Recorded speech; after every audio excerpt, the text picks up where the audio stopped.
गई, हमारी नजरों में उसकी कोई वैल्यू नहीं है कि चीनी को जमा करके। पीछे बाबा जी भी हंस रहे। दादा तुम्हें एक्स की वैल्यू पता है? इस उम्र तक आते आते हालांकि आदमी को डबल एक्स की भी पता चल जाती है कि चीनी को जमा करके। मैं तो सच बता रहा हूँ, खुशबू जी ने मुझसे आते ही पूछा, बोले शंभू तुम कोई लड़की तुम्हारा मन चुरा ले तो उसे क्या कहोगे? मैंने कहा मंचूरियन। कि चीनी को जमा करके। फिर मेरा दोस्त बोला यार मौका लगे तो शादी कर ले। मैंने कहा मौका ही लग जाए तो शादी करके क्या करूंगा? कि चीनी को जमा करके। फिर से अंग्रेजी का ध्यान है। बोले खूबसूरत लड़की को अंग्रेजी में क्या कहते हैं? मैंने कहा आई लव यू। कि चीनी को जमा करके। मैं सच बता रहा हूँ, मेरे पड़ोस में रोज एक लड़की नागिन डांस करती थी, रोज नागिन डांस करती थी। एक दिन मैंने बेल बजाई, वो बाहर निकल करके आई। मैंने पूछा तुम ही रोज नागिन डांस करती हो? बोली हाँ। मैंने कहा कभी डस भी लो। कि चीनी को जमा करके। आप लोगों को मजा आ रहा है ना दोस्तों? तो एक बार दोनों हाथ उठाकर तमाम लोग देखिए, बहुत लंबी यात्रा करके उसने आपके मुस्कान दी है। जी जी शंभू जी, 4 लाइन सुनिएगा, आप लोगों को मजा आ जाएगा। देखो बिहार का आदमी बहुत अद्भुत होता है। एक चीज और कहना चाहता हूँ, जितनी भी यहाँ पे महिलाएं बैठी है ना, इनको प्रणाम करता हूँ, सचमुच प्रणाम करता हूँ। आप लोगों ने सुना होगा कॉपी पेस्ट। इस कॉपी पेस्ट का आविष्कार हिंदुस्तान में हुआ और महिलाओं ने किया। वो नीचे वाले होठों पर लिपस्टिक लगाती है, ऊपर पप पप पप पप पप, हो गया कॉपी पेस्ट।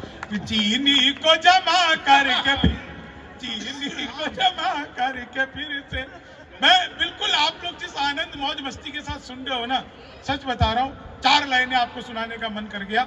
आप लोग जब इतना हंस रहे हैं कि अपने जख्मों को भी आईना बनाया हमने, आपको हंसता हुआ चेहरा दिखाने के लिए। इतना आसान नहीं खुद का तमाशा करना, कलेजा चाहिए लोगों को हंसाने के। बहुत अच्छे शंभू, बहुत अच्छे। अभी कोरोना काल था पिछले दिनों, आप सबको पता है कोरोना कितना बुरा काल था सर। इतना बुरा काल था, जहां जाओ वहीं सैनिटाइजर। मैं मंदिर गया वहां भी सैनिटाइजर। मैंने चंद्रामृत समझ कर पी लिया, एल्कोहल का टेस्ट आया। मैंने कहा 2-4 बार और तो। बोला भैया बिहारी हो क्या? मैंने कहा तुझे कैसे पता? बोले नहीं तुम्हारे यहाँ बंद हो गए, लोग इसी से काम चला रहे। तो हम तो सर सैनिटाइजर से भी काम चला लेते हैं अपने। सच बता रहा हूँ, मामला बहुत अद्भुत है। मैं दुबई गया था पिछले दिनों, दुबई गया था तो मुझे वहां पे 3 लोग मिल गए विनोद भाई, एक अमेरिका का, एक दुबई का और एक अपना बिहार का। अब आप कहोगे कि मैंने कैसे पहचाना कि वो बिहार का है? तो उसकी हरकतों ने मुझे बता दिया, हो ना हो ये बिहार का ही है। चाय खत्म करते ही दुबई के व्यक्ति ने कप को उल्टा रख दिया, वो अमेरिका वाले ने सीधा रख दिया। उसने देखा इसने उल्टा रखा, इसने सीधा रखा, अपन को कुछ अलग करना चाहिए। उसने बड़ी मुश्किल से कप को ऐसे आड़ा तिरछा टेढ़ा करके लगाया। तो दोनों हंसने लगे, बोले तूने क्या किया? बोले पहले तुम बताओ। तो अमेरिका वाला बोला मुझे चाय और नहीं चाहिए, इसलिए मैंने कप को उल्टा रख दिया। दुबई वाला बोला मुझे चाय और चाहिए, इसलिए मैंने सीधा रख दिया। अब वो बिहारी आदमी बोला भैया चाय और है तो दे दो, नहीं है तो रहने दो, टेंशन क्यों लेते हो? टेंशन नहीं लेने का। चाय खत्म करते अमेरिका के व्यक्ति ने कप को हवा में उछाला, जेब से रिवॉल्वर निकाली, उड़ा दिया दाएं। बोले तुमने क्या किया? बोले हम अमेरिका वाले जिस कप में एक बार चाय पी लेते उसमें बैठकर फिर कभी दोबारा चाय नहीं पीते। इतना सुनना ही था कि दुबई वाले ने सोफा ही उछाल दिया और रिवॉल्वर निकाला, उड़ा दिया धाई। बोले तुमने क्या किया? बोले हम दुबई वाले जिस सोफे पर बैठकर एक बार चाय पी लेते हैं उसमें बैठकर फिर कभी दोबारा चाय नहीं पीते। अब सर वो बिहारी आदमी, उसने निकाला कट्टा, उसका रिवॉल्वर से क्या लेना देना? एक अमेरिका वाले को धाई, एक दुबई वाले को धाई। तो मैंने ही पूछा, वो तो बचे ही नहीं थे। मैंने कहा भैया जी तुमने क्या किया? बोले कुछ नहीं, हम बिहार वाले जिसके साथ बैठकर एक बार चाय पी लेते हैं फिर उसके साथ कभी दोबारा चाय पीते ही नहीं है। तो मामला बिल्कुल ही अद्भुत है। सुना दी भैया, कहाँ थे आप? चलिए 4 लाइनें आपको सुनाता हूँ। और दिनेश रघुवंशी जी जिन्होंने हम कवियों को यहाँ पर बुलाया, जिनके पराक्रम से इस कंक्रीट के जंगल में साहित्य के थोड़े से पुष्प खिल रहे हैं। वो खुद फरीदाबाद रहते हैं, लेकिन देश दुनिया के जितने भी बड़े मंच हैं उन सब मंचों का संचालन, और एकमात्र ऐसा कवि जो रोज कविता लिखते हैं। एक दिन भी दोस्तों ऐसा नहीं जाता क्योंकि इनकी प्रतिबद्धता एक नहीं 2-2 अखबारों के प्रति है, जिसमें इनका कॉलम रोज छपता है, रोज होने वाली घटनाओं पर। एक बार दिनेश रघुवंशी जी के लिए जोरदार तालियां बजाइए। उनकी कई किताबें आ चुकी हैं और मां पर इन्होंने जितने मुक्तक लिखे हैं, आप यकीन मानिए हिंदुस्तान के सारे कवि मिल करके उतने नहीं लिख पाए हैं जितना अकेले दिनेश रघुवंशी जी ने लिखा है। मैं 4 लाइनें सुना करके अपना स्थान लेता हूँ। बहुत अच्छा आप लोगों ने सुना। कभी मौका लगा तो मैं आप लोगों के बीच में फिर कभी आऊंगा, दोबारा सुनाऊंगा। भाई साहब आप तो पहले इधर बैठे थे, इधर भाभी जी के साथ, फिर इधर चले गए, उधर भाभी जी को नमस्ते करना। अच्छा, तेरा ध्यान भाभी जी पे है या भाई साहब पे, ये और बता। मैं तो सोच रहा था भाई साहब का भाभी जी को अकेला छोड़ेंगे।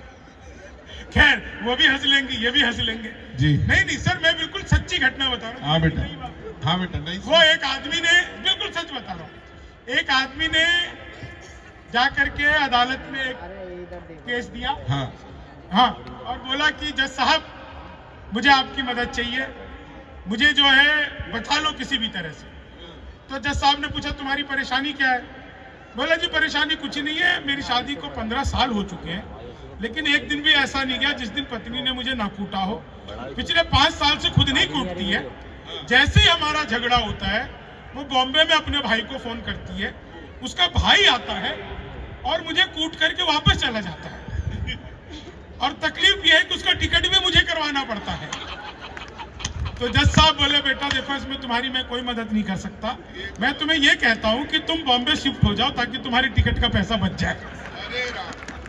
भाई बहुत ही अच्छी, थोड़ी सी तालियां जरूर दे दीजिए, शंभू ने कमाल किया। 4 लाइनें सुनाता हूं, कमाल बच्चे, कमाल। 4 अंतिम लाइनें सुनिए कि मनहूस से चेहरों को सदा डांटता हूं मैं, गम की बदलियों में भी खुशी छांटता हूं मैं, भाता नहीं मुझको कोई चेहरा उदास सा, बस इसलिए ही सबको हंसी बांटता हूं मैं, बस इसलिए ही सबको हंसी। 4 लाइनें भाई साहब और कह करके दिनेश जी को, देखिए मैं बिहार का हूं, 4 लाइनें आप लोग बदल लीजिए कि ये पाकिस्तान में सर अभी नई सरकार बन रही है, निपटने की उसकी कोशिश चल रही है। दिनेश जी आज से 25 साल पहले मैंने पहली बार लिखा, लोग उसको अलग अलग तरीके से सुनाते हैं, आज ओरिजिनल सुनो कि देते हैं जब जवाब तो 2 टूक देते हैं, आ जाए जो अपनी पे भी गुल फूंक देते हैं, जितने की दाल रोटी तू खाता है पाक सुन, उतने बिहारी खैनी खा के थूक देते, उतने बिहारी खैनी खा के। आइए दोस्तों, इसका भी सम्मेलन में खुशबू जी है अभी। एक निवेदन करना चाहता हूं, यदि शंभू ने आपको बहुत आनंदित किया हो, आपको विषम परिस्थितियों में मुस्कुराहट ढांक के दी हो, एक